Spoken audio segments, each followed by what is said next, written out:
This is our first webinar for 2021. We're terming it the Insights series. So we're having a look at what we've learned over the last few months, and we will host 4 in a row that you're aware of for now. And then, of course, we will continue to host more webinars as the year progresses.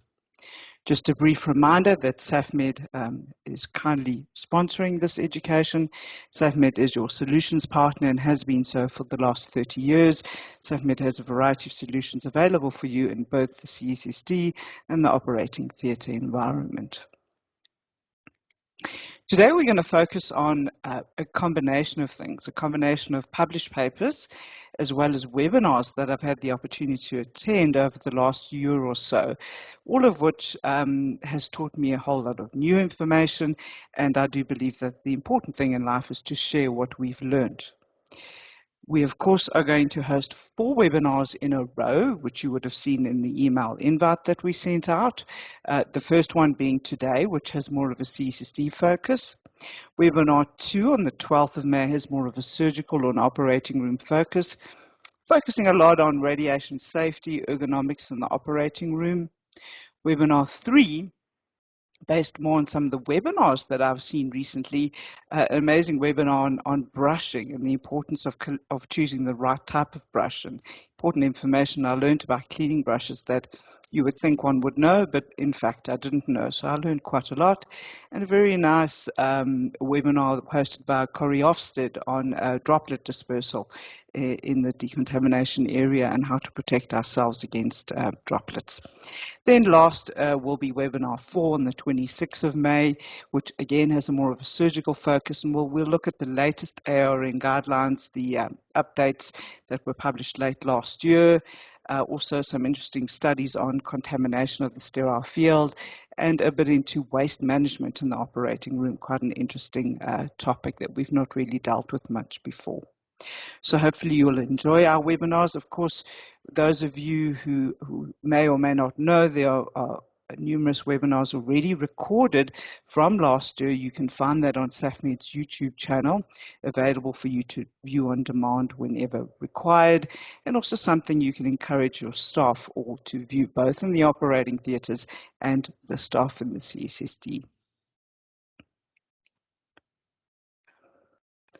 Many of the aspects we're going to cover today in this webinar are things that we know already. Some of it is around newer guidelines or updated guidelines around stuff we already know. Some of it is stuff that I learned for the first time myself going through some of these guidelines, and but some of it should serve as a reminder. Some of it will highlight the fact that there are things that we should be doing that we probably know about actually, but we aren't doing. And hopefully out of this we will remember to risk assess and know what's going on in our CSSDs and make some improvements. And of course this also pertains to operating theatres at the end of the day. I'm going to begin by chatting a little bit about central sterilisation. It's a journal. I'll tell you a little bit more about it. Then the guidelines that we will be highlighting will be a new guideline on people or visitors or external people coming into the CSSD, how to manage that. A reminder and a slight variation on transportation of contaminated and sterilised devices. An update on what's happening with Creutzfeldt-Jacobs disease out of the UK and findings around that. And the importance of having well-qualified staff in our CSSDs and what value that can bring us. If you have any questions or any queries, you can please feel free to make comments in the chat box, or of course, with the greatest of pleasure, email me after the webinar and we can answer as many queries as we can. To begin with, I'd like to talk about central sterilisation, or otherwise known as Zentral Sterilisation. It's a German publication, so I'm probably not pronouncing that 100% correctly. This journal publishes 6 issues a year, and SafMed's actually been subscribing to this journal for a number of years. We've got a whole stack of the original hard copies carefully stored away, and since 2010 we've had the privilege of being able to download the journal in PDF format. It's associated with the German Society for Sterile Supply. It's published in a combination of German and then there's an English translated section.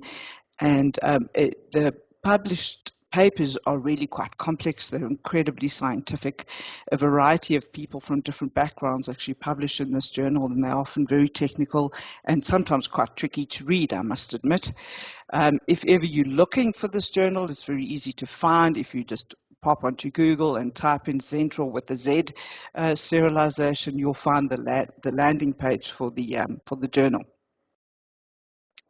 If you look on the right-hand side over there, that drop box is visible on the landing page. If you click on Steriletter, you'll go to a section where you can sign up for the monthly newsletter. The monthly newsletter is really, really interesting. It tells you about upcoming features, things to learn. Generally, you get access to one of the articles of that current publication, which is really great. Keeps you nice and up to date. So that I subscribe to. And then also, if you look at the bottom left of my page over there, is a list of this is the German Society, that's the acronym DGSV. Of course, I'm not German, so I'm not going to attempt to try and pronounce all of those terms. But there is a list of their guidelines, about 6 of them, I think, that are currently available that you can go in, log into and download, and you have access to. I don't think all of them are readily available, but at least I know that these ones that are currently listed are there. So like reprocessing non-lumen medical devices, there's one on implants, managing implants that are unsterile, protection of disinfected devices against recontamination, and part 2 of the endoscope washer disinfector guidelines. These are all, as I say, from the German Society. Easy to find. Sign up for the newsletter. It's really nice information that you can get without having to pay for the publication.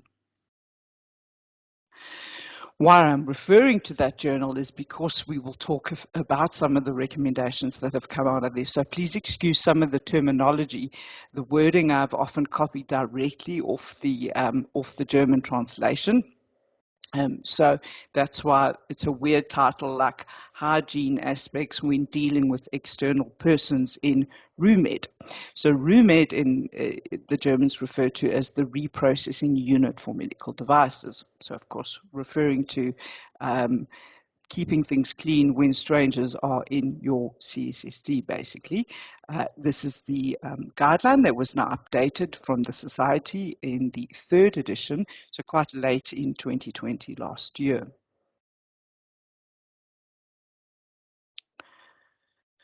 I think this is quite obvious. We all know why we need a guideline around having external visitors into the CSSD, and it's a very simple guideline and it's practical. It's there to protect the medical devices themselves from getting contaminated or any form of additional external contamination from people that are needing to come into your unit, and at the same time protecting those people who are needing to enter your unit against infections or incidents or accidents and things like needle stick injuries or inhalation or potential inhalation of toxic or infectious agents. And I suppose if you think about it, if you were decontaminating a whole bunch of devices from a patient that you know that had COVID-19 and you were trying not to aerolize that, the person doing the cleaning will be all kitted up and in their PPE, and if some stranger walked in at the wrong time, well, that wouldn't be very good for them potentially. The guidelines speak to the fact that everybody who comes into your department has to undergo an induction process. And I'm very sure we don't do that as a standard. And there are a number of people that end up coming into our CSSDs sometimes collecting waste, and they end up at the wrong area. People that are requiring to come and do repairs, either from your own hospital site or an external person, perhaps to come fix your automated washer disinfectors. And all of those people actually have to undergo some form of induction before entering your department. They need to be taught all your on-site occupational and health and safety regulations, and of course taught how to wear the correct protective equipment or devices or PPE as a whole when entering your department. And of course, don't forget that should actually be documented somewhere as well. We need to record it. On the dirty side, obviously, I'm sure you know quite well that we're protecting the external person and their equipment from becoming contaminated, that they don't then take stuff away with them or they themselves get infected by something. And on the clean side, needless to say, we are protecting our packs, we are protecting our instruments from becoming infected. They, in the guideline, go on to say things like it's important that if somebody's bringing stuff in, that we clean and disinfect that equipment that's coming in. Is it somebody who's coming in to give you a lecture? Are they bringing in a laptop? Have we disinfected that? What about the equipment? What about the plumber's tools? Have we disinfected those items? And I'm sure it's something we don't currently do. They also talk to the fact that we should make sure that everything is secure so that we don't drop anything or we don't have a hammer falling on somebody's toe. Important health and safety aspects. Then there was a point that they made in this guideline that said we should stop routine tasks in the area where this individual or external people are now working. I've never seen anybody do that before, honestly. And it's a very good point. It is something we need to take into consideration. Another thing I read for the first time is covering all of the relevant surfaces and furnishing it around the area where the person is actually doing the repairs. I've not seen somebody do that before. If they're tasked to be performed on the floor level, as in the technician needs to lie on the ground and adjust something, I mean, if you think about it, there's drains and things under your washers and under your sinks, then that area should be covered. The floor should be covered. The individual should not be lying directly on the floor. Again, something we've not done before that I'm aware of. And of course, don't forget the old cardboard boxes. Sadly, they do often end up in our CSSDs, but they shouldn't be there. And if you're bringing in, technicians are bringing in stuff or you're doing a new installation or something, the cardboard boxes are not meant to be in our CSSDs, clean side or dirty side.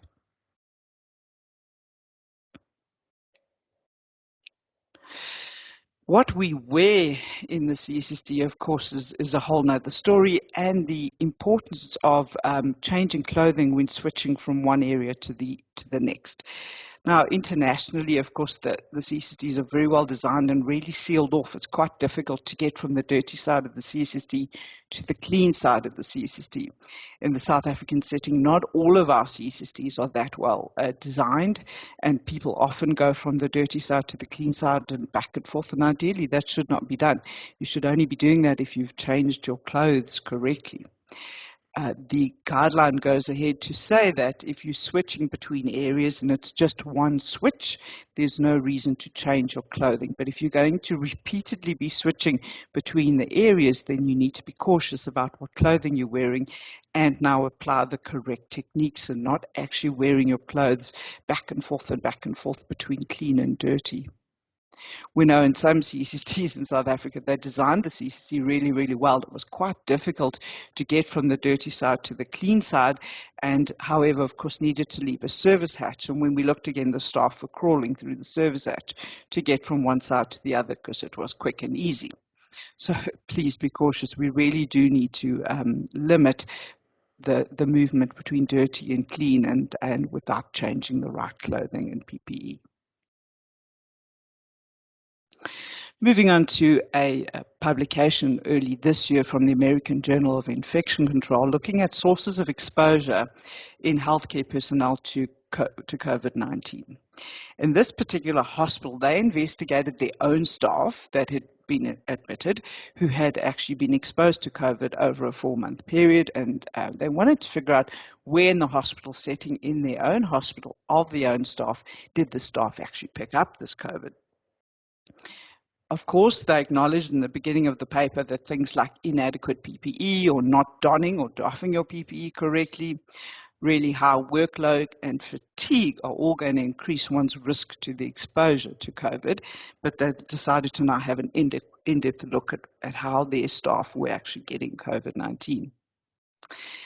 And lo and behold, it was quite an interesting result, I believe. They were saying that the higher risk really was around to the healthcare workers was in the non-COVID-19 units, not the COVID-19 units. So I'm assuming that all the staff working in the COVID-based units were really being cautious and wearing their PPE accordingly. But in the wards where and I think it often may have been patients that were not suspected of having COVID, hadn't been tested, and that's where they were picking up COVID-19.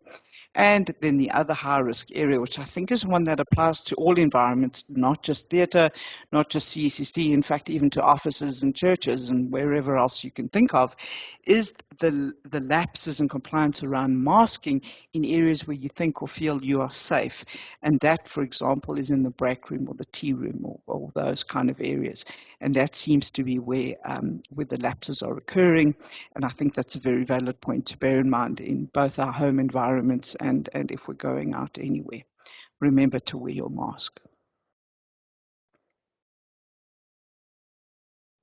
Moving on to another interesting publication, this one out of the Journal of Hospital Infection, also this year in 2021. I must say I didn't like reading this article. It made me a little nervous.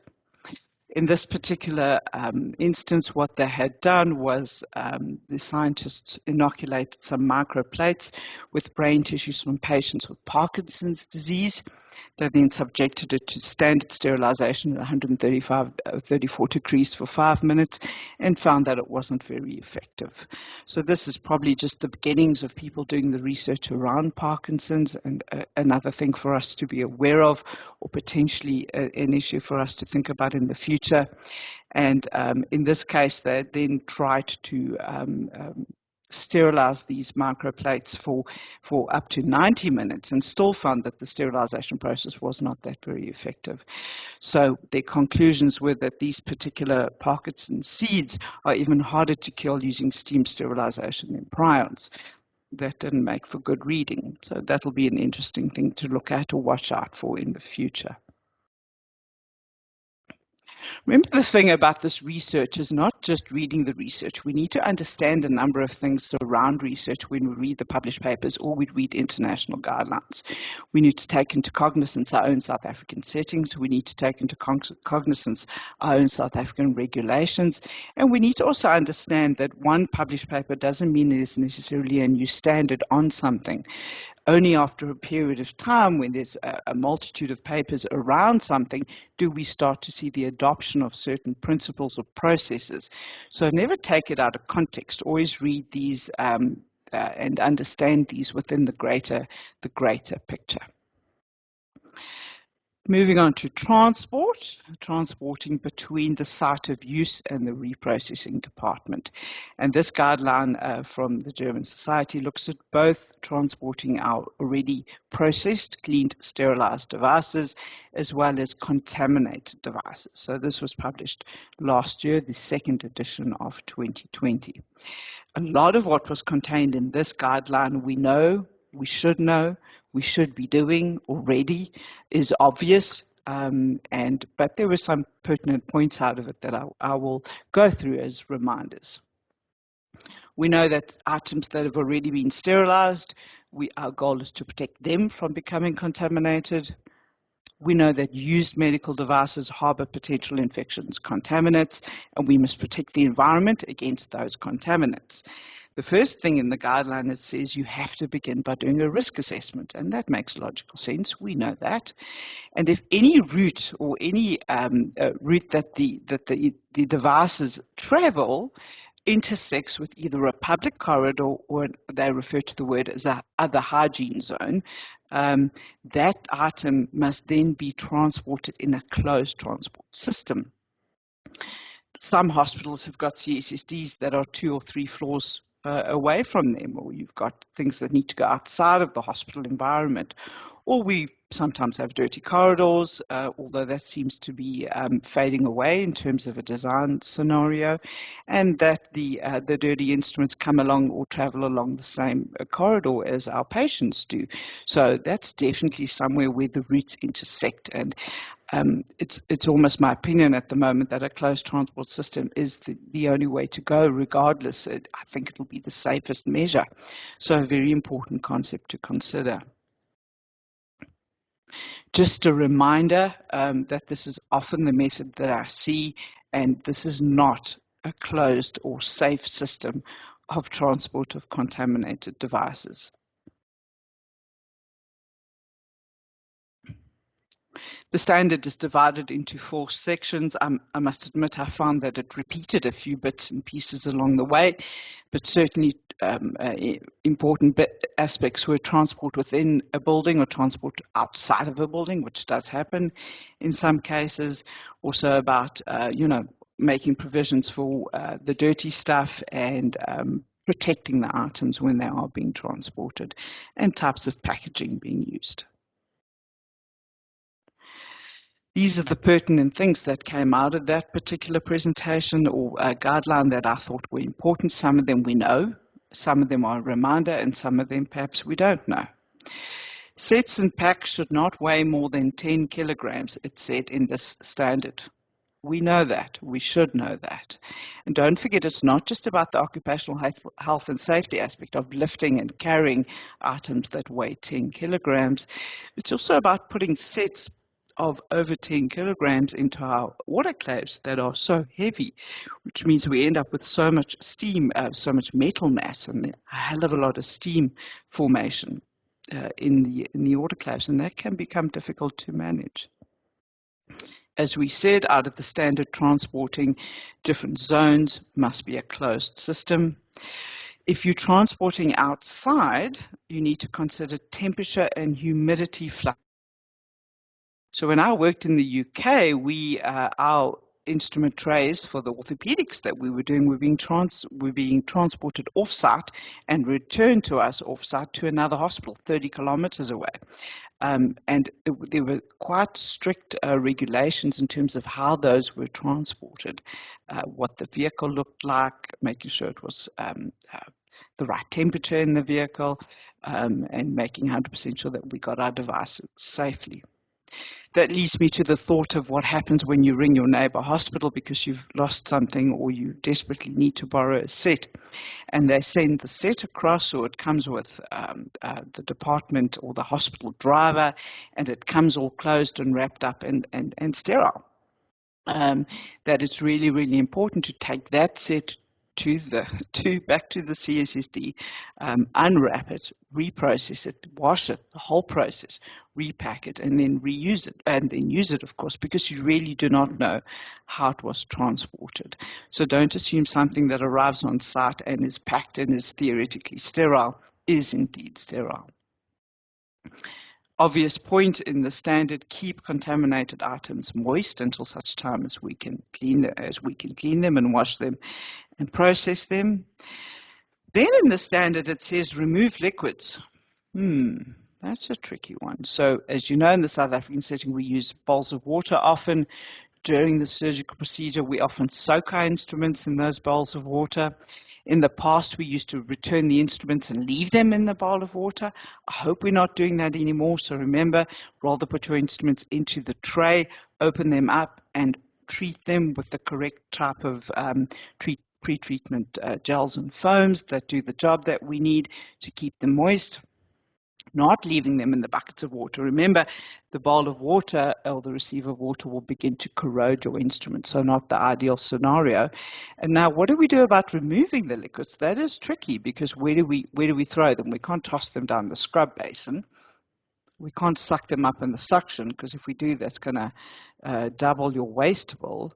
So it is an important aspect to think about. What do we do with all of those fluids? Whenever I've scrubbed internationally, we didn't have bowls of water. It wasn't allowed. We were able to moisten a swab to use that to clean the instruments with, but that was just in a jug in a smaller volume. So it is something that we need to be aware of. Again, a closed trolley hopefully can help with that. An important point raised, of course, in the publication was about not pre-cleaning with chloride-based products. In the olden days, and it still happens in many an institution, when we had what we thought was a septic case, we took our instruments in the operating room and dunked them in a huge bucket full of chlorine-based biocide, or whatever the correct product name is these days, dirty, of course, not clean, we would put them in there thinking that that was going to help protect us. And it's something that is done often, and certainly is done in Africa as a whole, and many people have been trying to stop that practice for a long time. There's really some good research and publication around why you should not do that, why it's of no good, it's not effective in terms of protecting the staff to begin with, or the instruments, and in fact it just corrodes the instruments. The guideline goes on also to say that instruments must be reprocessed within 6 hours. All other stuff I've read, of course, has said don't leave your stuff to lie longer than 1 hour, but we are talking about a country in an environment where we pre-clean or precondition or pre-moisten instruments using the right kind of product. So I guess if you've already sprayed it, the 6-hour scenario in the German context is not bad. In the South African context, please don't leave your instruments to lie around for too long. We'd really need to clean them as soon as possible.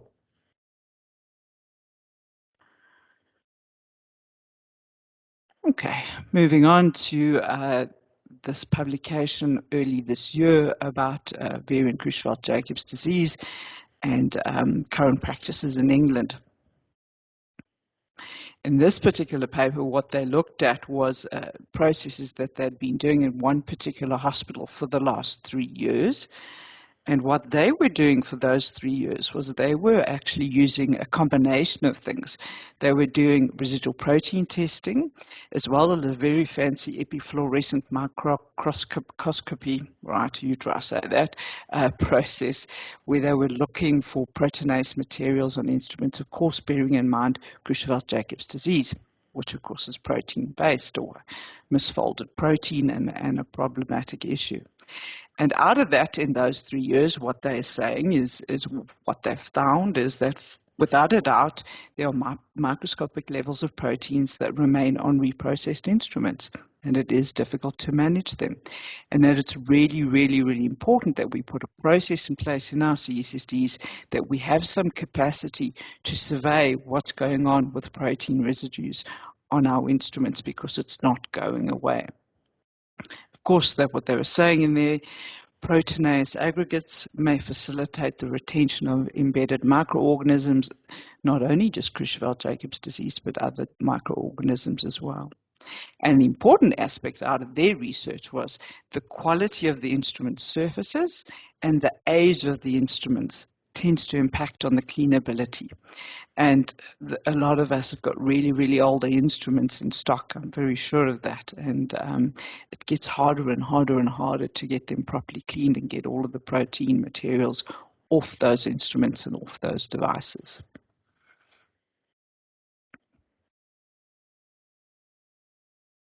And then moving on to our last guideline, last aspect to be discussed today, is about quality assurance by having well-qualified staff on hand in your CSSD.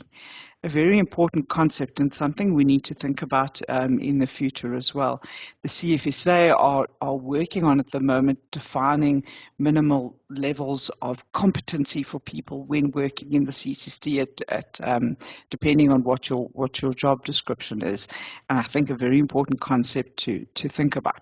This was now released in the first edition of 2021 in the Central Sterilisation Journal. So the concept is that people in the unit are an important resource. I agree. This is information I've taken directly out of the standard. The statement made in this guideline was that in the CSSD, if you have well-qualified staff, the staff will work more efficiently, and that will help you to retain the quality of the medical devices, and that'll help disrupt or reduce the number of disruptions in services. So that's a statement that the Germans believe that at the end of the day, the better qualified your staff is, the better the quality assurance. So the better or the better you are producing, the more clean, the more sterile your devices will be at the end of the day. I think you should be aware of the fact that the CSSDs in Europe, and many of them, have to comply with the ISO quality standard 13485. And part of that quality standard is that all staff receive the necessary and required training. So I don't know if you're aware of it, but many companies in South Africa now are working on also complying with that ISO standard. Therefore, we all have to make sure people are trained, properly trained. The publication goes on to state that not only do we need to make sure that everybody is well trained, but we really need to be aware, make people aware of the relevance and the importance of their activities. And I'm not sure we always do that. And CSSD, we know, is crucial. It's really a critical part of the services in our hospital and form an important part of our infection prevention practices. In the standard, they go on to talk about having a proper induction program. An induction program, not just of you allocate somebody to somebody for the day who shows them a few things and we're good to go. It's a lot more than that. It's an induction program that includes evaluating the entire learning process. I'll give you a sample of that on the next slide, an example of that on the next slide. It also talks to the fact that the retention of staff, one way of retaining your staff is promoting continuous education and trying to work out a plan or a training plan for the year so that you have something in advance and you have a goal for the year for your staff. It talks to the fact of visiting other departments or sending your staff to other departments to learn. It's my honest belief that it's really, really important that anybody, especially if you, or actually it doesn't matter which side of the CSSD you're on, that you go spend time in the operating room, that staff have an idea by standing quietly in the corner out of the way how the instruments are actually used. To see the instrument in action makes a big difference, I think, to understand the importance of putting the right size BP handle in the tray matters, to understand how you need the instrument to perform, what happens if the inserts on the needle holder aren't working properly and the needle continues to swivel.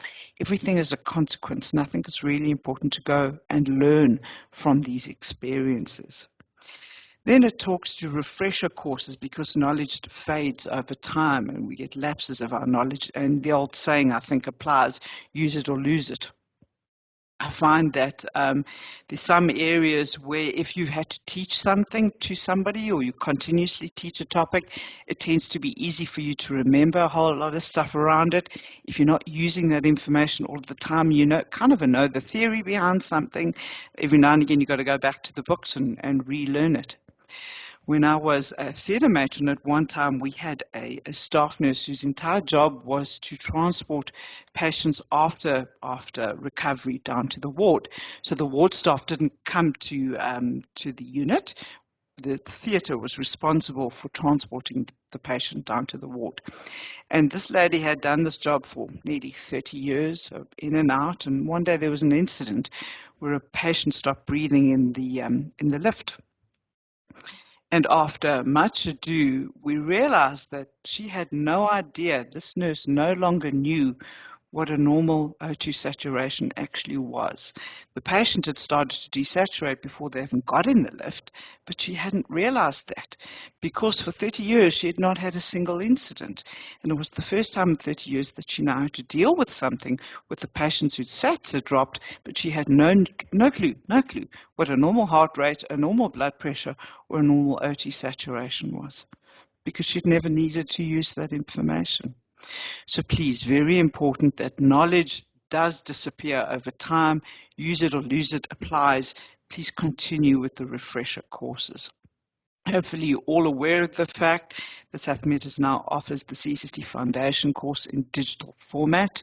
If you don't know anything about that, please send us an email. And we'll tell you where the staff can go and apply. Anybody can do the course at any point, and it takes about 3 hours at the most. You can see the content online, and the test is done online. The certificate is emailed. That way we can get to a lot of people. This is an example of induction process document from the actual guideline.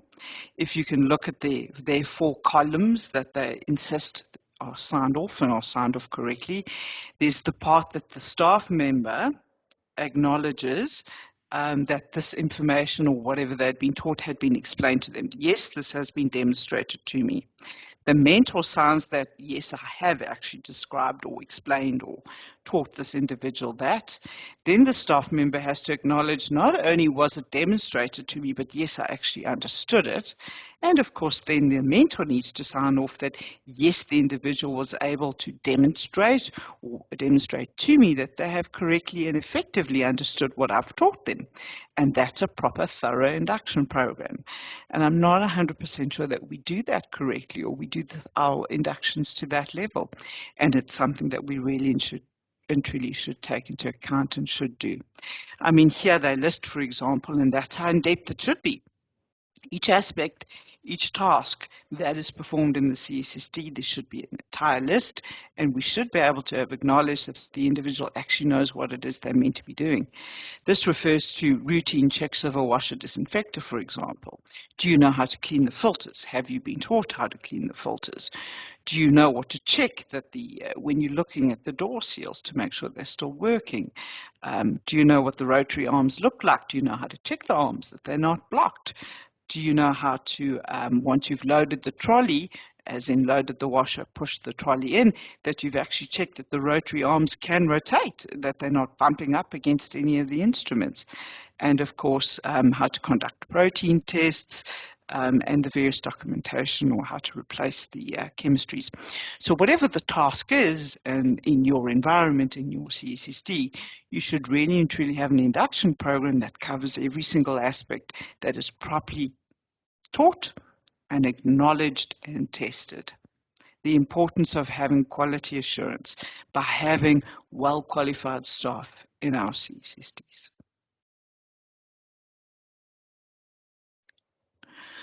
So what have we covered in today's session? So I purposefully booked our session today for 1 hour, but intending to talk for no more than 45 minutes so that you'd still have a few extra minutes and gain a bit of time that you weren't expecting, but just in case we ran over as well.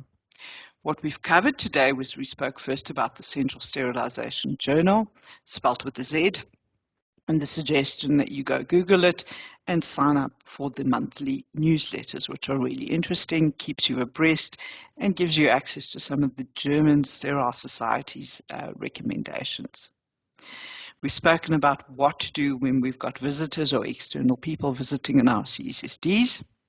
We spoke about the importance of transporting our contaminated instruments in a closed system, as well as transporting our already processed and sterilized instruments in a closed system to keep them protected. We've spoken a little bit about what's happening in the UK, what they've been doing around Creutzfeldt-Jacobs disease, what they're still finding, that there is a bit of proteinase material on instruments, and the horrible stuff around that, weird things around Parkinson's that made me a little bit nervous. And we finished off with the importance of well-qualified staff, making sure that we keep our staff trained, giving them continuous updates, continuous education, making things available to them. And of course, this means that they can also watch this webinar at a time that suits them, because we will be sending you the links to it and we will host it on SafMed's YouTube channel. Hopefully you'll be able to join us live. I will send you the invites. Anybody who has already joined on today's webinar will get an invite to the next session, and hopefully you can join us live, or you'll be able to view the video.